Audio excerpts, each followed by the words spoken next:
Autoglym Foaming Car Wash is an easy, safe pH-neutral formulation with nothing else added for washing your car. Shake well. Pour 2 caps full into a bucket and add 10 litres of warm or cold water and fill a second bucket with fresh water.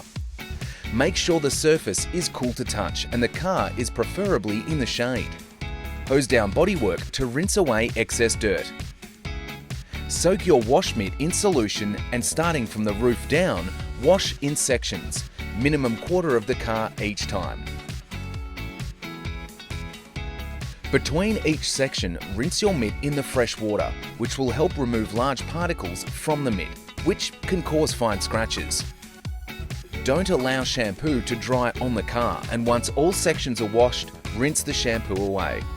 Dry well with a suitable drying cloth like Autoglym's Insta-Dry to prevent water spots.